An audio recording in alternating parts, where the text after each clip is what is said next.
Does motivation and hyping students help in clearing UPSC exam? In maximum 90% of the motivation what is there, it's largely market driven.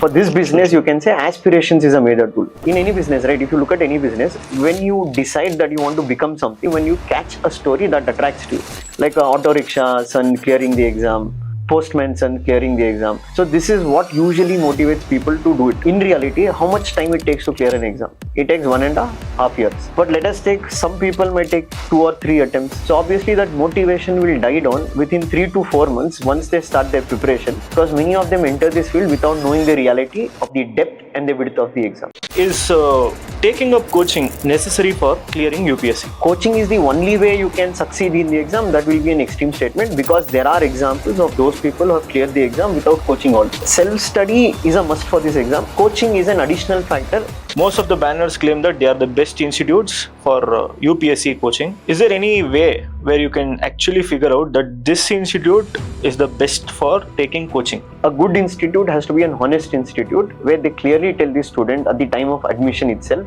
not making false promises saying that, okay, we are going to make you crack the exam in 6 months or 8 months, etc. Mentorship is a very key aspect. How do you verify the credibility of the person who is guiding you? How do you know the person who is guiding you is actually given an interview? UPSC is popularly known as Unpredictable Service Commission. Try and try until you succeed. So there is this old saying of Albert Einstein, if I'm not wrong. He said, doing things again and again, expecting the result to be different, is the heights of foolishness. There is no optional that is going to score for you. You have to score in that option. That is one thing the student has to understand. Let us think there are 100 students, 99 students in that option are passing, and you are the only student who is failing in that option. Okay. There can be another scenario where there are 99 students failing in that optional, you're the only student who's passing in that option. You find the same toppers pictures on multiple institute backgrounds. Have they taken coaching from all those institutes? Topper is the face to get new admissions into the academy. And today you have Competition Commission of India also taking action against academies. So in recent times, you can say 2 or 3 popular academies, they were fined by the commission for making false claims on rankings. Many students want to get into civil services just because they have to get the perks of being an officer. So is it the right kind of approach, or they want this label called as government servants? Because clearing the exam is completely based on capabilities. It is not based on desire. There are people with service oriented, ready to serve the country, ready to work for the poor, ready to work for the vulnerable section. But of course you have this part also, those people who have entered civil services purely, what you can say, by the attraction of power and position. Hard work does not go anywhere. The results might be late, but you're going to get it if you're in the right direction. So I don't think so today Delhi is a must for one to crack civil service. So UPSC should be our target, but UPSC should not be the end. Yash's journey towards KGF, Virat Kohli becoming the world's greatest batsman,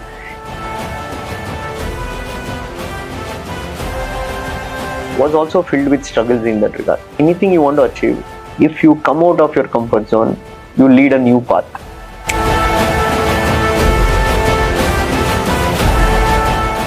So does motivation and hyping students help in clearing UPSC exam? See, there are 2 aspects of it. If the motivation is the right direction, or if it is the right intent, then it can help. But if you look at in UPSC, maximum 90% of the motivation what is there, it's largely market driven. So why I say it is market driven, you can say for every business there can be one major tool.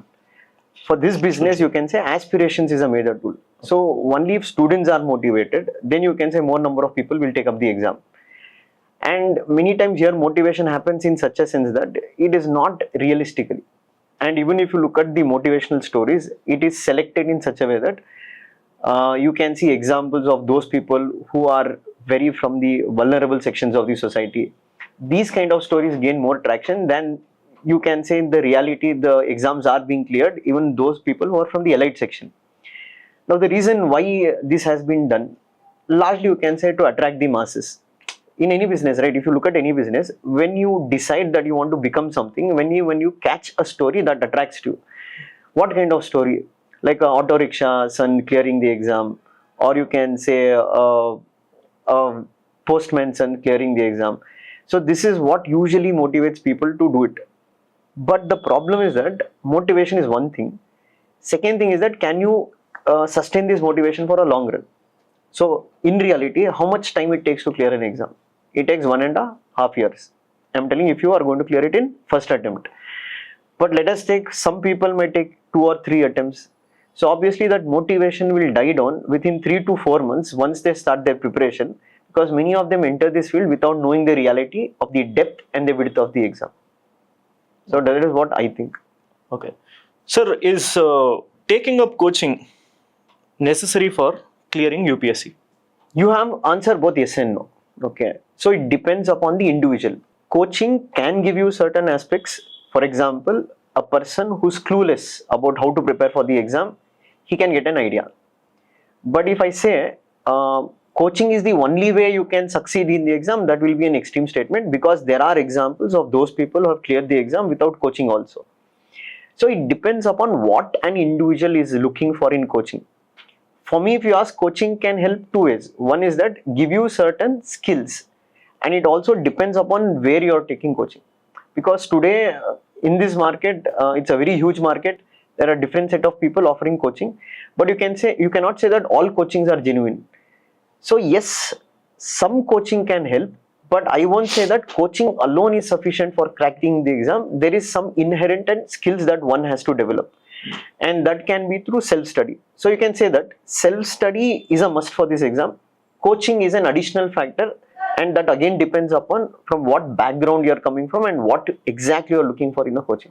Sir, could you tell us about different backgrounds, how students come to coaching center? Okay, so let me tell you maybe an example here. So I had one of the student who comes from North Karnataka.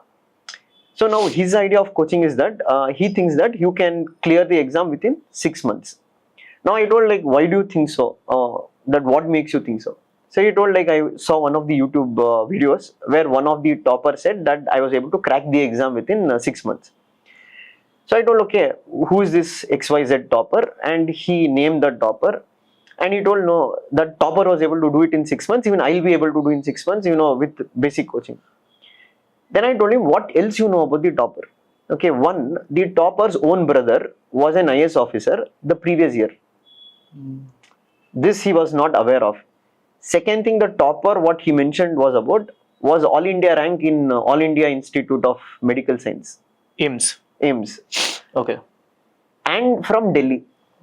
So basically coming from a place where the topper has a lot of awareness, has a family backing, and also has a own brother to guide. So what to do, there is what a solid base. Of course, 100%. Now what happens to these students is that they don't see the context. They only see the message that the time period within 6 months, they can clear it.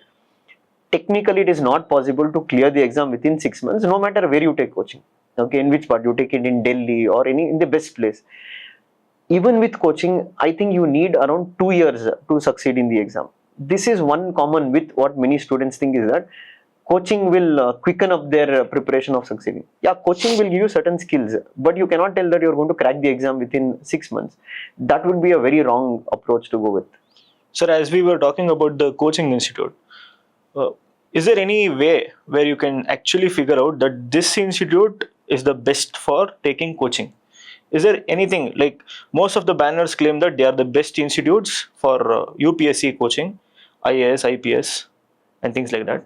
So which is the best institute? Or like if you have to term something as, okay, I can take coaching in this particular institute, what are the certain qualities that an institute must have, or the kind of faculties it must possess? See, in coaching industry, you have both institutes which are good and also which are not up to the mark. If you ask the question, like, what is the traits of a good institute? One, a good institute has to be an honest institute where they clearly tell the student at the time of admission itself, not making false promises saying that, okay, we are going to make you crack the exam in 6 months or 8 months, etc. Second one, completing the syllabus as promised on time. Third one, mentorship is a very key aspect. So what happens in many coaching, what I have seen, that they don't provide mentorship. There are only few academies which do provide mentorship, personal guidance to students, hand holding in one hand, answer writing evaluation. That is a key aspect. But the question what you ask is that how do you verify which is a good institute or not? The best way to do it is by word of mouth. means which genuinely students by mouth what they suggest others. Because if you go by marketing, it depends upon the academy's financial capacity to market, and with financial capacity it can be marketed anyway. You can call any other person to vouch for your academy.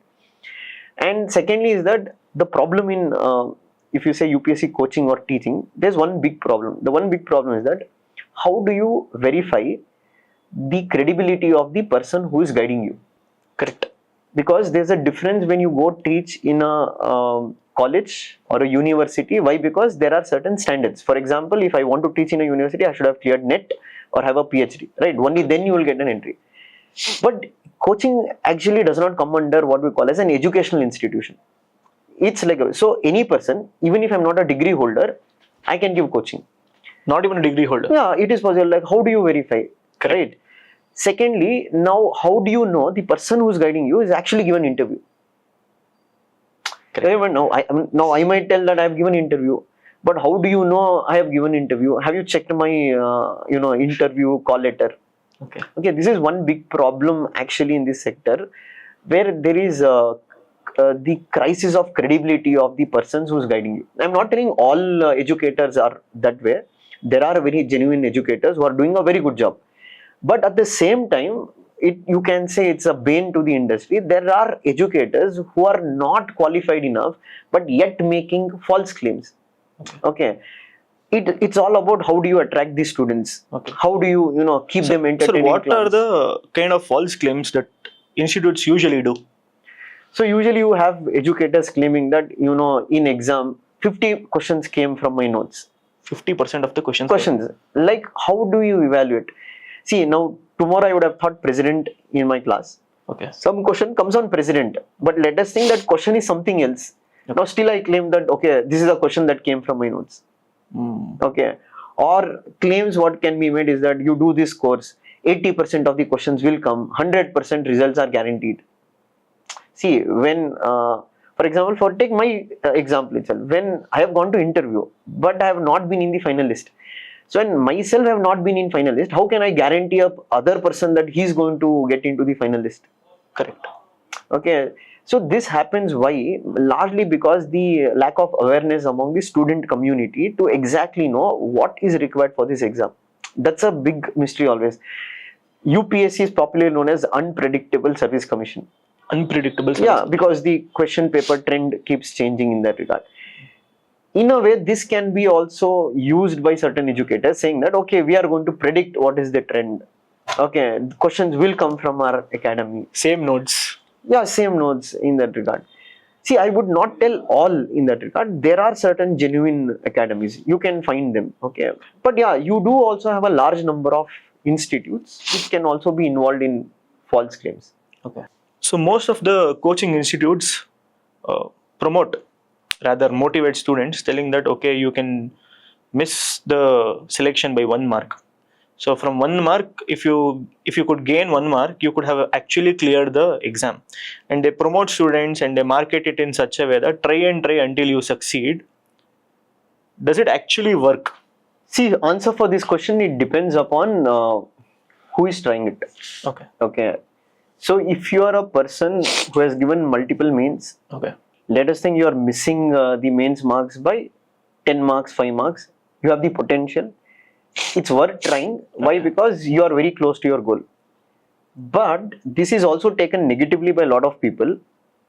Let us say they have not cleared prelims from 3-4 years. Not cleared prelims by a huge margin. Okay. But yet you continue to believe that, I can do it, I will do it. So there is this old saying of Albert Einstein, if I'm not wrong. He said, doing things again and again, expecting the result to be different, is the heights of foolishness. The reason is that, see, if you are not in touch with the ground reality, if you are living in your own bubble, okay, and saying that, next year is going to be my year, but when the results are showing completely a different path, I think that would be a wrong thing to do. But yeah, if a person has been showing some potential, and if you feel that, is somewhere close, that maybe this year or next year he can crack, I think such a person can give an attempt, that he can take it as a motivation, but it does not apply to all. Okay. On one side, family needs financial support. Another side, the students want to pursue dreams.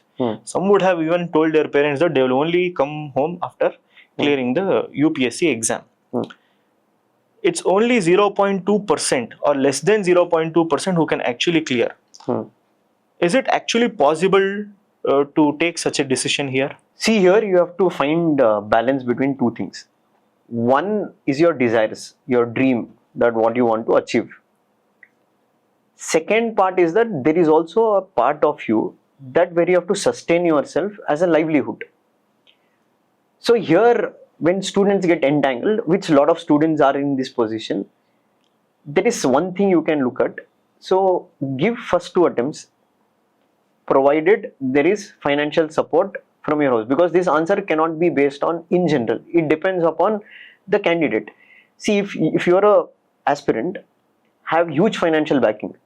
Okay, let us think you are getting a rent, your life is sorted out. Then I don't think so it does make a difference that you give 5 attempts, 6 attempts, or you don't come back till you achieve your dreams. But this cannot be generalized to everybody, because a large number of people who write this exam are usually from the lower middle class. So for them, what will happen is that one challenge will be always is that what will happen to me if I pursue my dreams, and beyond 2 years, let us think that you are not able to for some reason clear the exam. Now you'll have to also think about your other source of income or your other job, what you have to get into. So let us think you're a software engineer, okay, just passed out.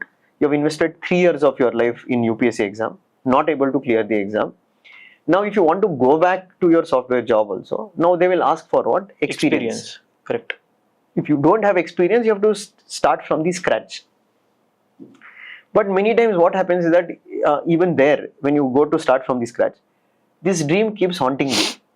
I have seen a lot of students, okay, they've quit after 2 years, gone back and joined a job, but again they've come back after 1 year later saying that, sir, it is not possible for us to continue the software work because that UPSC dream or that pull is bringing us back again. I'm not able to work there also. So this becomes a very difficult situation. On one hand, not able to get into the other field. On the other hand, not able to realize your goals. So what I would suggest for those kind of students is that maximum you give yourself 2 attempts, because I don't think so beyond 2 years there is so much to sit and study 24/7, because in those 2 years you will need to understand the dynamics of the exam, what this exam requires. Then join a job, along with the work you can pursue dreams, and there are a lot of examples of those people who have balanced both and cleared. Okay, there is one example of a lady with a child. She started very late at the age of 30, and she went on to clear the exam in her second attempt. Okay, with the right set of approach, being more practical, I think it is possible. Being more practical. So one of the data shows that 63% of the students who clear UPSC are from IITs and IIMs. Are students from IITs and IIMs more favorable to clear the UPSC? See, I would suggest that UPSC does not favor in any way people from certain academies. UPSC has been fair in that they have given equal opportunities for both people from urban areas, rural areas, government schools, etc. But to the point, because I don't know what the data, but the given data, what you're telling. 63% of those students who clear mains are from IITs and IIMs. Given the data is true, the reason might be a different thing. The reason is that it's about the education what you have received in your graduation. That for me, I believe that plays a huge role. Okay. The reason being is that when you have studied in these kind of institution, the kind of exposure what you have get is more compared to, let us take a student who is from a rural background, who is from a state university. I'm not generalizing that every person from state university not be able to clear, but I'm telling, yes, people do from these elite institutions have an added advantage because they have greater exposure. And that is why one thing what you observe is that with these people, the analytical skills will be very advanced. And for a mains examination, what is mainly required is analyzing the questions. But what happens for certain people who might not have got this kind of exposure, their analytical skills will take time to develop. And that is why you can say that there is one common trend that IITians and people from IIM, they are more inclined towards clearing this exam compared to others. But said so, there are also a lot of examples where you can say people even from government schools, etc., put in that necessary hard work, they've gone to clear. So that is why I think that there is a huge success ratio from especially people who have come from certain educational background. So do they have any additional base? Saying that, okay, they have a very strong base so that they are good at answer writing skills. Is it something like that? Yes, I would say that one, what I find is that they have better vocabulary. Okay. One more thing to address this question here. I'm not speaking from Hindi medium students, the other vernacular students like Kannada medium or etc. The reason here is that the question paper largely comes in English or Hindi. Okay. And the problem what happens to South Indian students is that even though you have knowledge, many times you are not able to understand the question correctly. When you don't understand the question correctly, you can't write a correct answer. Okay. That has been a huge problem, what I find with students from Karnataka especially. Second thing is that, as I told, knowing English, there is also a paper called as CSAT. In CSAT, there are 27 to 25 questions which are comprehension, which will be either the comprehension is given in English or Hindi. So if you don't know English, there is no way you're able to clear CSAT. If you don't clear CSAT, there is no way you're going to write mains. Okay. So yes, I do believe that if you are from a good academic background, you do have certain advantages in UPSC. As you told, you might have better answer writing skills, better analytical skills compared to others. But others, what can do that? They can catch it up.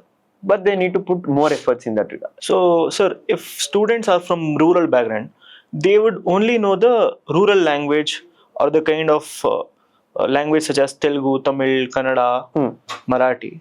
And if they want to take up UPSC coaching, and the coaching institute only offer the coaching in either Hindi or English, how difficult would it be for them to crack the exam? Yeah, this is one big problem which many students do face, because you don't find exclusively coaching academies only giving coaching in Kannada or Telugu.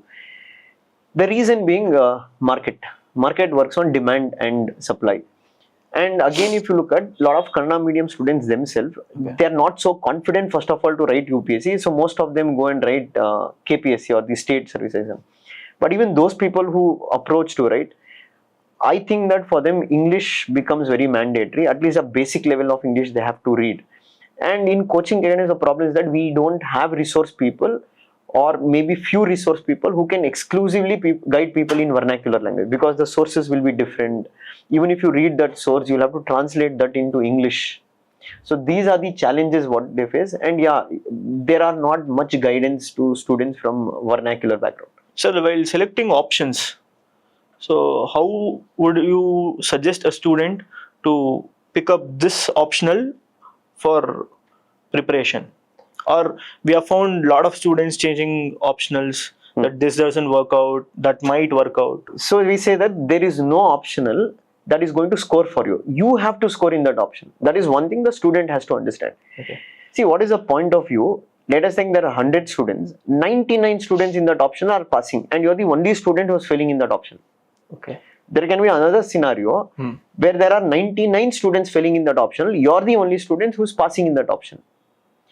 So, optional should be chosen on three aspects. One, yeah, in general, you can look at which optionals are tend to performing well. Second, you have to look at whether you like that optional. Is it to your strength or weaknesses? Third one is guidance available. And don't go by the false claims such as that, take this optional, I guarantee you, you get 350 marks in the exam.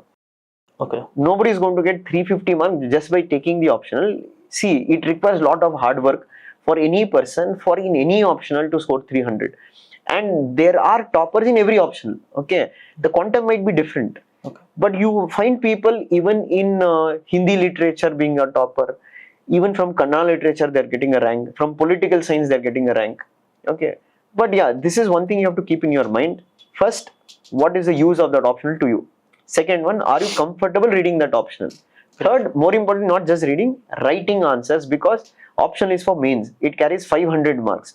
So it's not only that reading is easy, you have to look at the writing part. Are you comfortable writing the answers in those questions? If these conditions satisfy, that is an option that you can go for.